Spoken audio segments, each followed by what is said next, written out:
Falëndërimi dhe lavdërimi takon vetëm Allahut fuqiplot. Atë e falënderojmë dhe vetëm nga i falë dhe ndihmë kërkojmë.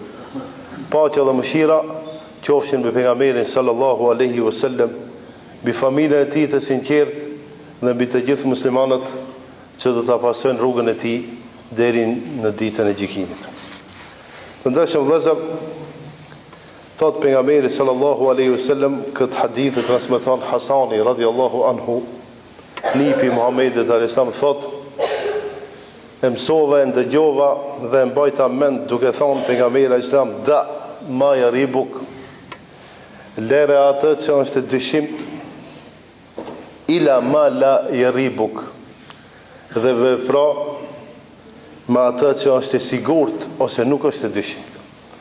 Të ndershëm vëllezër, duke pas parasysh vendin ku jetojmë, mendoj që shumë herë na vjen momenti që ballafaqohemi me diçka që ka dyshim në të gjitha aspektet, dhe mendoj që ki rregull ose me këtë rregull duhet seriozisht të miremi dhe duhet të veprojmë atë që realisht në të kemi dyshim ajo.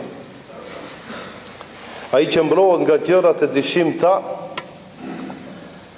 është e sigurt në fenë e tij dhe në nderin e tij. Ai cili nuk mbrohet dhe nuk e përfill fjalën ose fjalin ose thënien e Muhamedit alayhis salam, ai njeri do të ballafaqohet me problemet e lloj-llojshme. Gjeneratat e mëhershme, gjeneratat e mëparshme, sikur që kanë qenë sahabët dhe tabiinët, ata secilën herë, edhe në qoftë se ka qenë halal, mirë po kanë qenë të dyshim në atë çështje, janë larguar. Ebu Dher el-Ghifari thot: devotshmëri, sinqeritet, devotshmëri e plot është lënia e një pjesë të halalit duke pasur frikë se mos është haram. A ne këtu, në vendin tonë, në përditshmëri ballafaqohemi me diçka që realisht ndoshta nuk e themi, ama zemra jonë dhe mendja jonë e din që diçka ka. Shumë herë pyesim hoxhallarët edhe mundohemi për çështje që me përqindje ma shumë anojnë ka harami, ne disi mundohemi mi përvëtsu dhe mi vepru. Si do qoftë, ne kemi për obligim të mësojmë dhe të dim, e pastaj secili njeri, kudo që është dhe kudo që jeton, është i lirë të vepron çka don ai. Mirë, po unë mendoj që në muslimant është mirë të konsultohemi dhe të thrasim njëri tjetrin në hajër, në veprat mira, edhe të mundohemi që njëri tjetrin të këshillojmë që mos bim në veprat liga ose në gabime. Thot Yazid ibn Zurej radhiyallahu anhu, ose thuhet për këtë që ka hequr dorë nga një pasuri e majme, një pasuri e madhe, pse? Se e ka trashëguar nga baba i vet.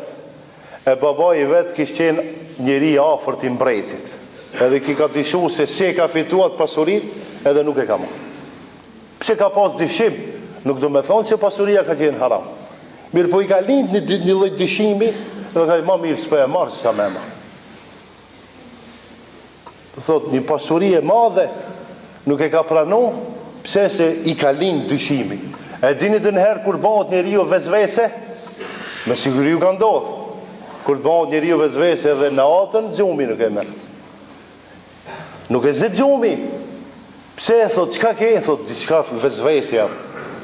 O, dyshimi, o shumë i keqë, o vetë. Dyshimi, o smundje në vete. Nuk le rahat.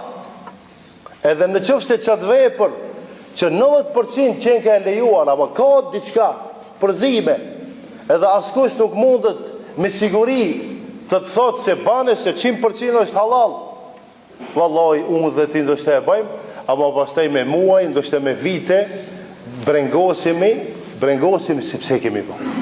Dhe pse kemi vepru. Dhe më thonë, si regull, pejgamberi sa më ka të regu që gjithë qka që ka dyshim, është më mirë të largohen.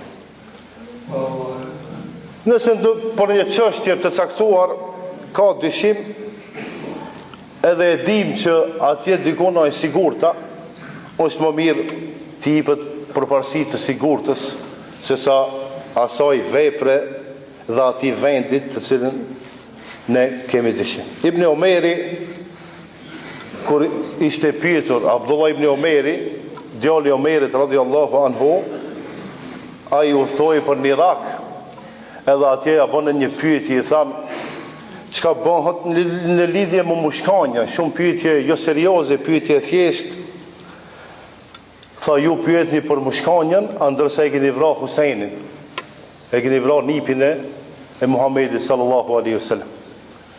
Të ndërshëm vëllezër, ndonjëherë nuk guxojmë në më marrë me punë të dishimta, e me humb kohë me punë të dishimta, edhe me bën pyetje dhe me dhon përgjigje për punë të dishimta, sepse realisht kemi probleme me veprat e sakta, me veprat e serioze që ne jena shkalim.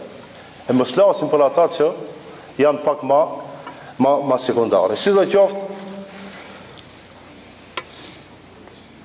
ne si musliman, kudo që shkojmë, është mirë të tregojmë secilit se ne jemi besnik, jemi të mirë, jemi serios në veprat tona dhe jemi musliman dhe të devotshëm kudo që jetojmë dhe kudo që shkojmë.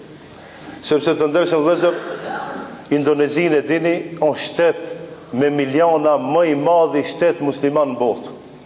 Asnjë njeri s'ka shku me luftu atje që ata ta pranojnë Islamin. Por secili njeri që ka shku atje dhe ka vepruar mirë dhe ka vepruar drejt, edhe në tregti, edhe është falë si duhet, ka ecë si duhet, nuk i ka bë punë të dishimta që jemi duke fol, por është marrë me punë serioze dhe halal.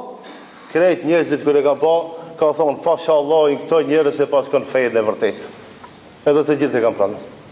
Mirë, po ne me pretendu që jemi musliman, edhe jemi, a veprat me i pas askund, veprat me i pas të gjitha veprat tona me qenë të dishimta, që as fëmijët e tonë mësë me në besu, se që kemi duke vepru dhe që kemi duke thonë, atër me siguri se do të humbim edhe vetë vetën, edhe familjet tonë, edhe gjithka që në rrethan.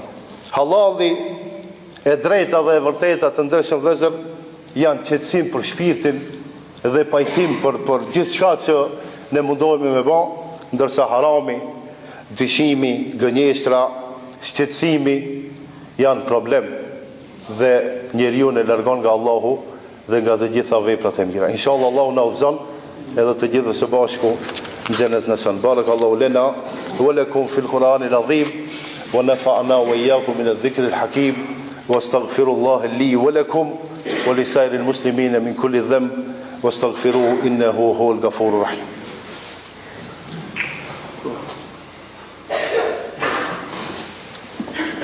الحمد لله رب العالمين وأصلي وأسلم على قائد المجاهدين محمد بن عبد الله المبعوث رحمة للعالمين اللهم صل على محمد وعلى آل محمد كما صليت على إبراهيم وعلى آل إبراهيم إنك حميد مجيد اللهم بارك على محمد وعلى آل محمد كما باركت على إبراهيم وعلى آل إبراهيم إنك حميد مجيد إن الله يأمر بالعدل والإحسان وإيتاء ذي القربى وينهى عن الفحشاء والمنكر والبغي يعظكم لعلكم تذكرون